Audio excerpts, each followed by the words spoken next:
Hi, good evening. Sorry this video is posting a little late, but I want to give you some information about paradox. A paradox is a statement that is seemingly contradictory in itself, seems to contradict itself, but it can be true. So sometimes writers use this to highlight contrast of certain ideas. They want to show that that there's complexity in the world and that there's things aren't always as they seem. So a paradox is sometimes something that will show up in their writings that seems like that should contradict itself, but it can be true.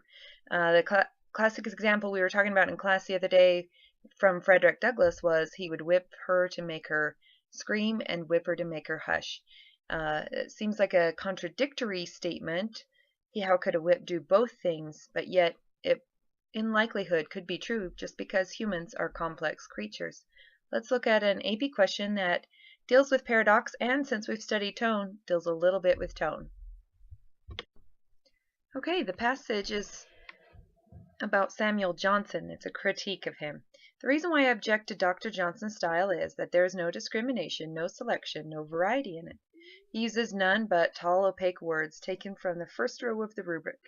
Words with the greatest number of syllables or Latin phrases with merely English terminations. If a fine style depended on this sort of arbitrary pretension, it would be fair to judge of an author's elegance by the measurement of his words, and the substitution of formed circumlocutions, with no precise associations, for the mother tongue. How simple it is to be dignified without ease, to be pompous without meaning. Surely it is but a mechanical rule for avoiding what is low, to be always pedantic and affected. It is clear you cannot use a vulgar English word if you never use a common English word at all.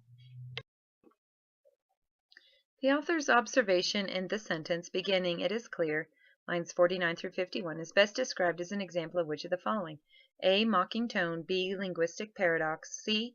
Popularity of the familiar style. D. The author's defense of Johnson's style. E. The author's advice to the reader. Okay, so that question, the answer actually is mocking tone.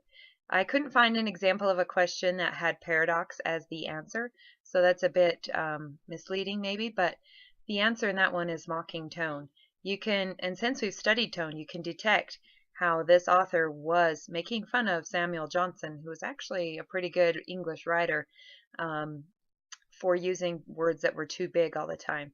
And ironically, the author who was writing that passage used words that were quite large, circumlocutions and other big words in that passage. So kind of a fun passage to study tone and paradox. But remember, paradox is a statement that contradicts itself, yet could be true. Thanks.